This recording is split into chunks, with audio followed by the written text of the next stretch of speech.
putting out trash ass music. No, not the trash music. It's serious. Everything sounded like, everything repetitive, same tempo. It's roll out the bed, everybody can do that. You know what I'm saying? It wasn't like that. Things have changed on social media platforms, and I have a little more time. So why not come back and start with the Bow Wow situation at the BET Awards? I'm a little behind, but these things take a little bit of time. I want to bring something that actually addresses the problem, whether I'm explaining something new or explaining a phenomenon to individuals or not. With that said, leave a like, comment, subscribe. If you came from TikTok, you already know this because I told you this, but check the description. All the intro stuff out the way, Bow Wow at the 2023 BET Awards said that he feels like rap hasn't charted Billboard's Top 100 or hasn't gone number 1 Billboard Top 100 this year because rap is repetitive. Both male and female rap sounds generally the same. And I do think that there's truth to that. However, there is a space in that statement that is usually not addressed by older generations or by previous generations. Those that deem themselves to listen to the Tupac, Big Puns, the Biggies of the world, they'd be very quick to tell you that that type of music doesn't currently exist. And I think that's where Bow Wow's coming from. However, there are many reasons and layers, and I'm not going to cover an hour long of that here, but let's just go over a couple of the key. Number 1, barrier to entry. Hip hop and rap in the modern era has the lowest barrier to entry of any job, I would argue. It takes no base level skill, no understanding of music anymore. You don't have to even have respect for those that came before you, so you don't have to have homage even or respect for the craft in itself in order to participate in the quote-unquote culture that exists around hip-hop and rap currently. With that, yes, everything will generally start to sound repetitive because those participating in the culture no longer seek to set themselves apart. If you have an older parent or someone that's, let's say, 30, 35 in the thought process, right? The general thing that they'll say when they're entering a space where they feel like they're creating content or creating something that's art of their own, one of the first things that they'll say is, well, what will you do that's different from everybody else? What will you do that will set you apart? And in the modern era and just content in general, this is not exclusive to hip hop and rap. You don't have to do anything different necessarily to be appreciated, enjoyed, or to be successful. So now there's no skill requirement, right? Because you don't have to sound better than the next rapper or better than the next artist, because who cares? You'll either make it in your city and to a certain degree, or you'll pay to get it out. And then once that's done, that's the beginning of the process. You just need one song to get to the quote unquote next level, whatever that may be. Lack of skill coupled with what I call the YouTube era in music or rap and hip hop made that even easier, because now all I have to go do is find a beat. I don't have to know producers. I don't have to grow a brand or do anything of that nature. I can hop on YouTube and let's say Young Thug is my favorite artist. I just type in Young Thug type beat and they'll find me something. Little Baby type beat, they'll find me something. Da Baby, find a Da Baby type beat. There's a type beat for every major artist because we all know what they sound like or the type of beats that they traditionally use. You can use those to catapult a career. I no longer have to even go find a producer or a good producer at a great studio. I can do these things from the comfort of my own home. And if that wasn't bad enough, for as much as we talk about how much inner city kids are denied music, I can speak for Atlanta specifically. Everybody can get their hands on GarageBand. Everybody can get their hands on Logic Pro or Logic Pro X and just go grab it off a site, if you catch my drift, and you go from there. And then from there, you just sit and you tweak and you tweak and you tweak. People will go grab Ableton.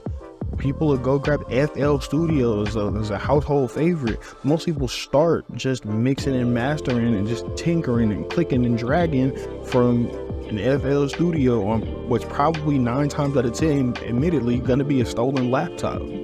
That requires a little bit of savvy and skill into other areas, but that requires no music skill. The base expectation doesn't have to be there. You just have to like beats and be willing to work through certain things. You no longer need labels to do things now, so the expectation is no longer there to crank out great music that's going to be defining. I wouldn't care if I was repetitive either if 20 minutes ago I just put this together in a free period in class or a free period in school and threw it on YouTube and it popped up and worked. There are many stories like that exist, and it's not necessarily to say that he falls in that repetitive sound, but there are many stories that end up like, oh well, we was just messing around in school, including but not limited to people that are successful like Untitled Chapter. All it took for him was $150 and a YouTube lease, and he was able to catapult that into a full-time career. So now if someone who is of similar age or even younger, let's say, if you're 16, 17 now, and you hear that Untitled Chapter story and you've been trying to rap, you know good and well now all it takes is a beat and a specific type of flow, and I can have the same level of success, if not something close to that. Who cares about being repetitive if it's gonna put money in my pocket immediately at that? Not over time, not in 20 years, not in 30 years. Rap no longer is an investment. You just have to do it, and once you do it, it's done pretty much. Get away, that's why I'm always at your spot. Got a sister and a brother, and we all the fucking same. Mama left us to the system, and we all the fucking blame. I've been in and out of juvie, man, they know me by my name. Yeah, we from the same place, but we are not the fucking same. The second half of the problem has to do with what's changed. And simply put, everything has changed. Nothing is the same. And to be honest, this is easier. This is better. It's better for the artist, but it's worse for the consumer, you could argue. So the real music, quote unquote, that people are looking for, you have to go find it now. It's not just going to be openly presented to you because of the fact that when the barrier to entry lowered, it oversaturated the game. Everybody can make music now. So now everything is changed structurally. I don't have to sign a 360 deal anymore. Even as far as, and it's a trickle down effect, right? It doesn't just affect hip hop and rap. Some of the visuals that you're looking at is great music made by Christian hip hop artists. And like they make actual good music that's comparable to regular hip hop. The only thing that's different is a slight alteration in word choice and content matter. But if they're making radio hit sounded, or they're making things that sound like they could hit the radio and do well, that wasn't something that was possible in 06, 07. That's 10, 15 years ago. 10, 15 years ago, people like Kurt Franklin were taking over the gospel realm. But even if you look at that now, like that's changed pretty much. If you want to find better music outside of those that have always saturated the radio, you'll have to go look in other places. There are plenty of people in the modern era, in the current generation, that make good music that fit whatever you're looking for. Due to the oversaturation, though, you don't have to know them for them to be successful. Because of things like 360 deals and all the bad deals that previous artists in the 90s, early 2000s came out and talked about, the 360 deal gets thrown around as a joke, but it's a real thing that was happening to people, where you were having to pay labels back for all the advances and all the money you spent. Independent artists no longer have to do that, and you can be truly independent in the modern era. So yeah, you're gonna have to go look. Because things have changed, I don't have to go to a major record label to become successful. I can handle my distribution through DistroKid and go do something altogether different. As long as I have a solid structure and a good team, do solid promo runs. YouTube exists, which changed the game entirely as well. But getting back to the main points, all I have to do is change my distribution, focus on how to distribute through either doing it myself or just signing away my distribution, not all of my rights, but some of the distribution amounts. Have distribution companies handle just that, so they don't have to cut promos anymore. They don't have to go find me a videographer. They don't have to go find me a producer, find me a studio. I can go do all that stuff in my little hood or my little neighborhood or whatever, or with my homies, and keep it moving. Music still sounds the same, and it's all that repetitiveness because that's what everyone wants to hear. Previous generations included. It's easier for them to say, oh, well, it don't sound good, it's all repetitive. It was probably repetitive then if it wasn't. At some point in the modern era, someone can pinpoint it.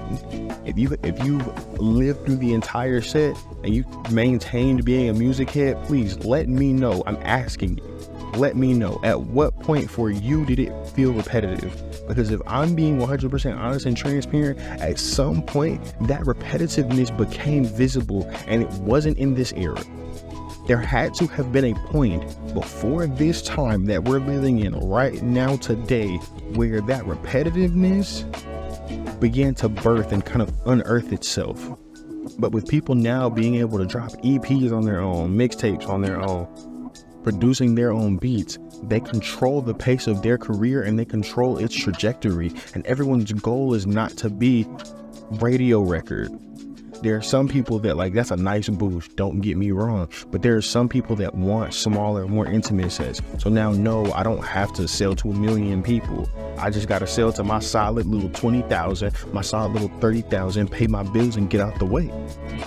No, I might not be as well known necessarily, but that's not everyone's goal either. It's cool to get the little 2,500 dedicated fans that have been there since your first YouTube drop that remember every word of every song.